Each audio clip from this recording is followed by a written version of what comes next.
Good morning students. 12वीं वाले बच्चे, सिद्धि हिंदी विद्यालय के इस ऑनलाइन क्लासेस में आपका हार्दिक स्वागत है। अब बच्चों यहाँ पे हमारा ये जो पाठ है, तो पाठ में हमने करीबन 2 पाठ देखे, भक्तिन और फिर इसके साथ साथ बाजार दर्शन, ये 2 पाठ हमने देखे। उसके बाद यहाँ पे 2 काव्य हमने देखे। पहला हरिवंश राय बच्चन जी द्वारा रचित आत्मपरिचय और एक गीत। दूसरा काव्य जो है वो आलोक धनवा का पतंग काव्य। अब तीसरा काव्य है वो इस साल हमें सिलेबस से निकाल देना है। आपके पास मैंने कौन कौन से लेसन पढ़ने हैं और कौन कौन से लेसन निकाल देने हैं, इस साल के अभ्यासक्रम की सूची मैंने पहुंचाई। इसके साथ साथ स्कूल वालों, सिद्धि हिंदी विद्यालय की ओर से भी आपको अभ्यासक्रमों की हर एक सब्जेक्ट की सूची, इस साल कौन कौन से पाठ लेने हैं और निकाल देने हैं, वो आप तक पहुंच गए होंगे।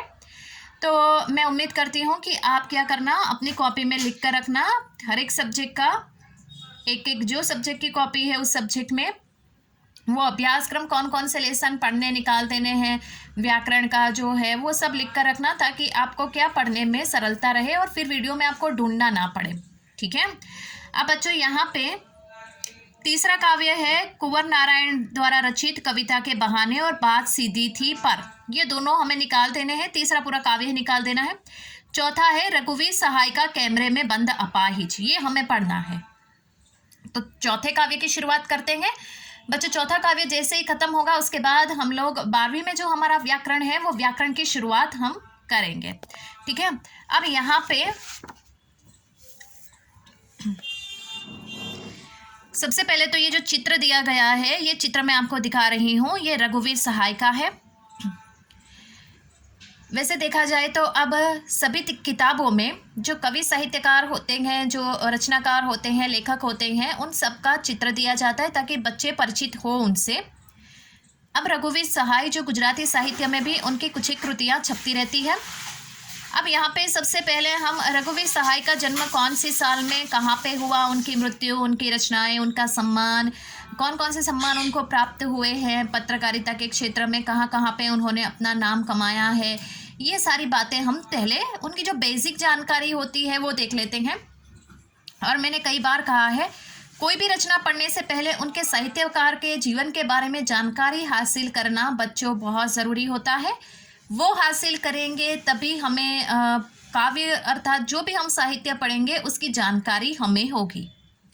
अब यहाँ पे जो रघुवीर सहाय है, ये रघुवीर सहाय का जन्म उत्तर प्रदेश के लखनऊ शहर में हुआ। कौन सी साल में? 1929 में। अंडरलाइन कीजिएगा बच्चों कि रघुवीर सहाय का जन्म उत्तर प्रदेश के लखनऊ शहर में कौन सी साल में उनका जन्म हुआ? 1929 में। प्रमुख रचनाएं उनकी कौन कौन सी हैं? अज्ञेय द्वारा संपादित दूसरा सप्तक, ब्रैकेट में लिखा हुआ है 1951।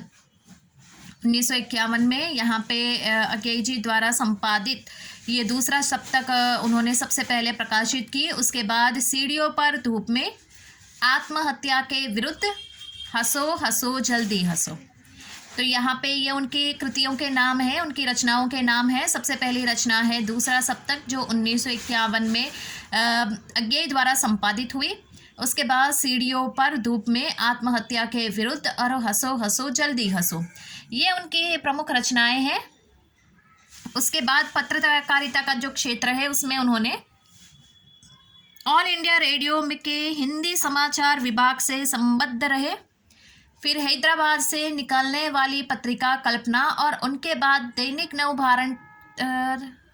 नवभारत टाइम्स तथा दिनमान से संबंधित है। अर्थात यहाँ पे उनकी कौन कौन सी जो पत्रकारिता के क्षेत्र में, अर्थात यहाँ पे पत्रकार के क्षेत्र में उन्होंने सबसे पहले तो ऑल इंडिया रेडियो में समाचार विभाग के क्षेत्र में वो जुड़े। उसके बाद उन्होंने कल्पना और नव भारत टाइम्स और यहाँ पे दिनमान से ये पत्रकारिता होती है, पत्रकार।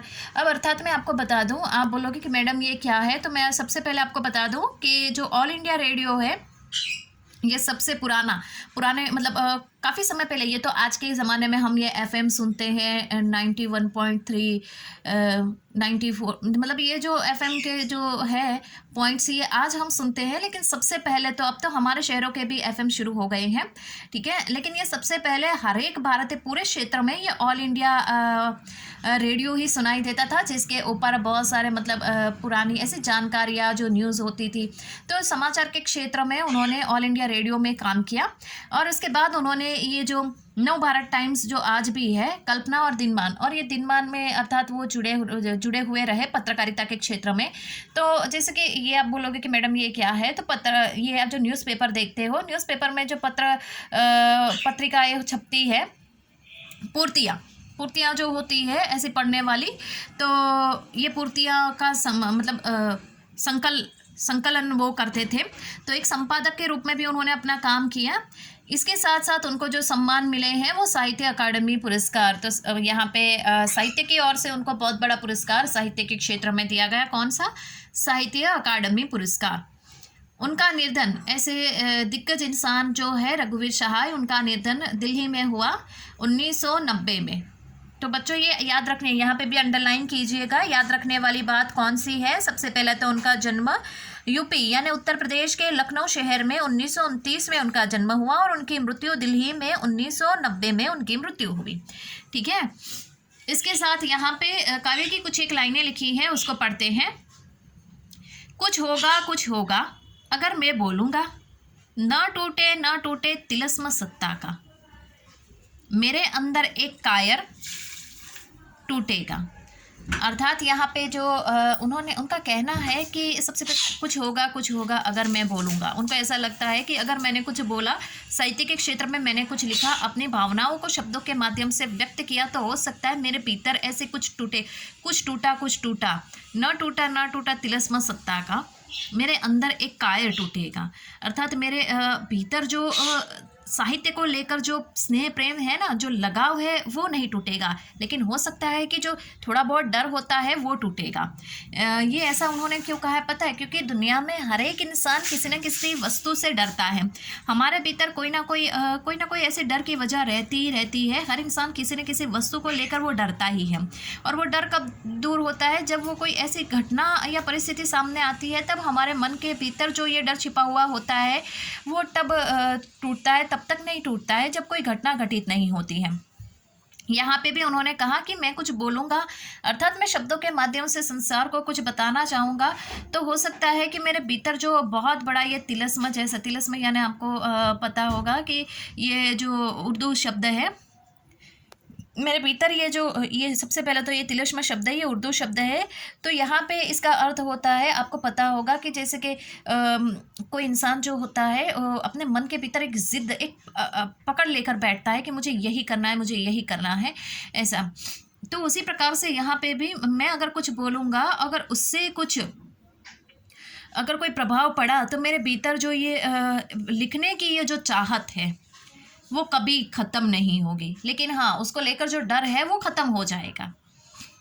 तो कायरता भगाने का यहाँ पे किस प्रकार से ये इंसान के हाथ में रहता है, डर को भगाना है कि नहीं भगाना है।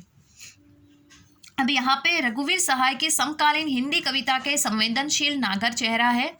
सड़क, चौराहा, दफ्तर, अखबार, संसद, बस, रेल और बाजार की बेलोश भाषा में उन्होंने कविता लिखी। घर मोहल्ले के चरित्रों पर कविता लिखकर उन्हें हमारी चेतना का स्थायी नागरिक बनाया। हत्या, लूटपाट और आगजनी, राजनीतिक भ्रष्टाचार और छल छद्म इनकी कविताओं में उतरकर खोजी पत्रकारिता की सनसनीखेज रफ्तें नहीं रह जाती।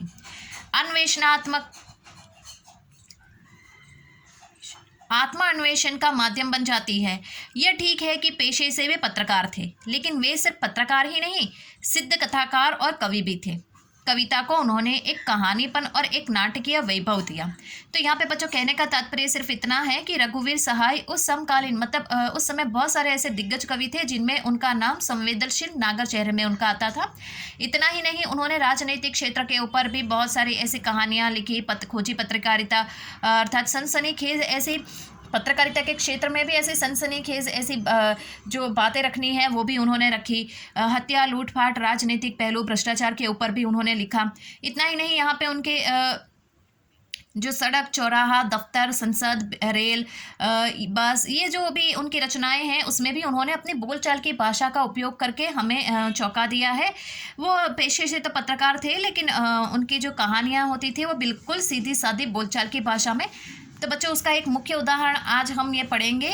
यहाँ पे ये कविता, ये जो है कैमरे में बंद अपाहिज, वो सीधी सरल, हम जैसे कि हिंदी भाषा बोलते हैं ना, बिल्कुल उसी प्रकार से उन्होंने काव्य लिखा है। वैसे काव्य की जो रचना होती है अलग प्रकार की होती है, उसमें छंद होते हैं, उसमें शब्द, उसमें लय होता है, ताल होते हैं, सुर होते हैं, उसमें अलग प्रकार के मतलब समासयुक्त शब्द होते हैं। ऐसे बहुत सारी ऐसी विशिष्ट प्रकार की रचनाएं होती हैं। लयबद्ध होता है, छंदबद्ध होता है काव्य, लेकिन यहाँ पे सीधी सरल बोलचाल की भाषा में उन्होंने काव्य लिखा है। ये उनकी एक अलग पहचान है। तो बच्चों, यहाँ पे इस वीडियो में यहाँ तक ही हम रुकते हैं। आगे के वीडियो में उनका जो और परिचय बाकी है उसको हम देखेंगे। तब तक के लिए थैंक यू।